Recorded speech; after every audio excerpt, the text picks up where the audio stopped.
Hey everyone, and welcome to the Aradeezy Sports Channel with your boy Aradeezy. We are in the building. I appreciate everybody for their support, watching my channel and tuning in. Like I always state, I'm nothing without you guys. You guys are the best. You guys keep me going, keeping me want to do this, keeping me intrigued. I'm trying to still get this thing off the floor. I want as many subscribers as possible. Many people's tuning in and watching this channel and helping this channel grow.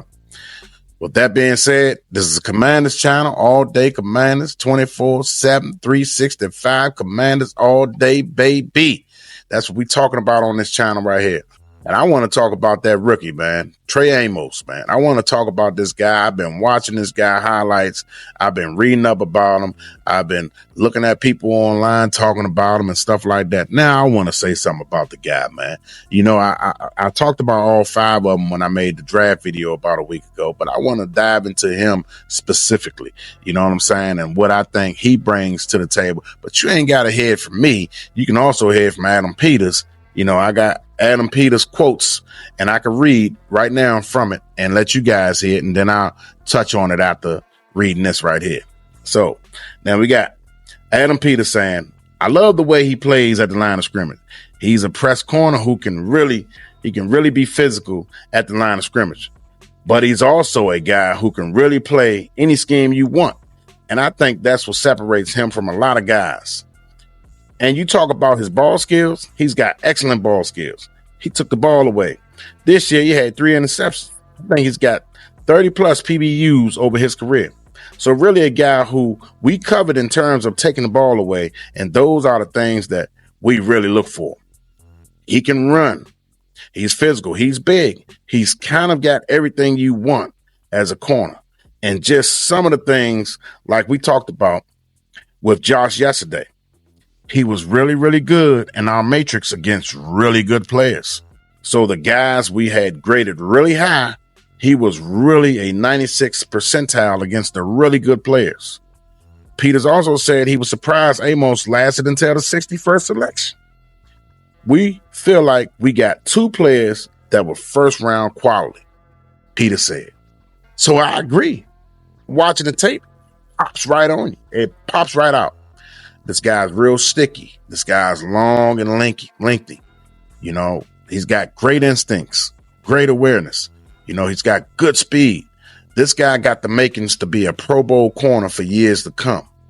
I think we got ourselves a good one. As Trey Amos also said the same thing that I just said. He said, you got yourselves a good one. When Adampeters was talking to him on the phone, he kept repeating it. Y'all got yourselves a good one. And I believe this guy. This guy's confident. What you need to have is cornerback. You got to be confident. You know, this guy got swag. He got swag, not from the way he dressed, but from the way his body language is on the field. He's got a no-nonsense attitude. He breaks up everything that comes his way.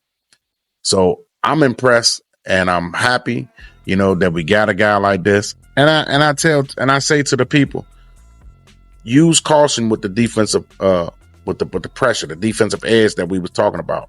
Sure, we all want a defensive pass rusher. Sure, you do. But check this out. They go hand in hand, right? So if you got a strong defensive line, dominant defensive line, right? You got a subpar secondary. That defensive line gonna make that subpar secondary looks good, right? Vice versa. If you got a great secondary, that's going to make the defensive line get good because look good because your back end is covering everything. The quarterback got to hold the ball longer. So that means those guys are going to get home. So, hey, I look at it, it works hand in hand. You know, in a perfect world, you want to have a Philadelphia style team, right? You got yourself a good quarterback, a good running back, good offensive line, good defensive line, good linebacker, good secondary. You want all 3 of the elements on your team, the 3 units on your team to be either good or dominant, right? But that doesn't always work. You know what I'm saying? Most of the teams in the NFL has some deficiencies. It's hard to establish a total team where they good in all phases. It's hard to field a team like that. Philadelphia managed to do that because they got a great GM. And hopefully we'll get to that one day, you know, establishing all three phases of the team, and all the elements as far as the offensive line, defensive line, secondary, running back, quarterback, wide receivers, everything, is complete. Hopefully we get there one day. I think that's what they're building to. That's what they're trying to get to, where you got good guys that's really damn good at every level of your unit on your team. We're still scratching the surface. So don't hit the panic button. I see people pouting and they getting mad online talking about, oh man, we failed to address. We could have got this guy at 29. He was still available. That may be true, but this team is building a team in a direction that they see fit, not what the fans see fit, but how they want to construct the team. And we got to trust the process. These guys are proven. Dan Quinn proved it last year. Adam Peters proved it over his career that he knows what he's doing and been tutored by some of the best in Lynch and some of the other guys. So you got to trust the process. We're couch GMs. We're just saying what we want, but they're looking at it like we know what we want and we know what's direction and we know how we want to build a team. These guys get paid millions of dollars to do this. We go back to our regular jobs as scheduled, and we just having opinions and saying, oh, I would have did this but you're not. You're not. You're a couch GM just like me that happens to do a podcast. The only difference is I do a podcast, you guys, you don't. And you just have an opinion, which you are entitled to, and you can respect one's opinion, but that doesn't always mean that they're right.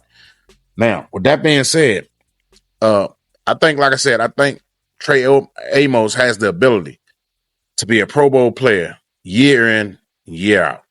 He's going to go up against the best. He may not start off fast, but with experience, game time experience, from game to game, he's gonna take his lumps and bumps early on. He is, but I think after he finishes taking his lumps and bumps, he's gonna be raw, and he's gonna be a Pro Bowl player from years to come, and everybody's gonna look back and they're gonna be like, oh, I see what they did, and he panned out, and that's the vision that I see with him. You got a Jones, you got Lattimore, you got Sanders, and you add in a guy like this.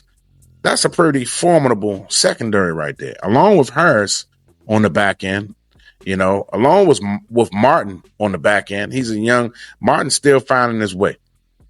I remember when he got that interception and then ran it back into the end zone with the help of Louvu, platerizing my man Jared Goff, plastering just blow, and and on his way en route to the end zone. And he came to the sideline and said, I'm him. If he keep believing in himself like that, that's a confidence builder. You keep believing in yourself like that, Quan Martin, you will be him. But right now, you working towards being him. I know you was excited when you came out and said, I'm him. Yeah, Quan, not yet. But you will. With hard work and dedication, Quan Martin, you can achieve what you speak of. You can speak it into existence, but you gotta work hard, buddy. Just not yet, Anyway, I just wanted to come on here today and talk about Trey Amos. He really intrigued me. He stood out. Although I like the running back also. I really love the running back. Nothing against, like I said the last time, nothing against my boy, B-Rob, nothing against you. But hey, this guy, it's a little bit better. He's got a little bit better vision, and I think he's a true running back. We got to watch his receiving game. I don't know about his receiving game because he only played 1 year last year, but he played the other seasons before. He's a transfer guy in the portal. He's a portal guy, so, I want to see how he is with one team, and consistent. A couple of seasons being with one team, and I want to see his consistency. So far I looked at the tape, the guy jumping out everywhere, man. He's got excellent vision, excellent burst. He's very shifty, especially against a crowded box. So we're going to see, man. I'm excited for this season. What about you guys? Leave it in the comments. Let me know how you feeling about this season. Let me know how you feeling about Trey Amos. Let me know how you feeling about Crockett. the running back that we just drafted, Crockett Merritt, whatever, Ja'Cory Crockett Merritt, whatever his name is. But anyway, you know what I'm saying? You guys get the gist. You know what I'm trying to say. But let me know how you feel about these guys, man. I want to know you guys' input, man. You know what I'm saying? It's boring when I don't get no input. I want to be able to respond back to you guys. So leave it in the comment. Hit the like button. If you like this channel, your first time saying it, hit that subscribe button. I'll let your boy. It's our DZ Sports Channel. Peace.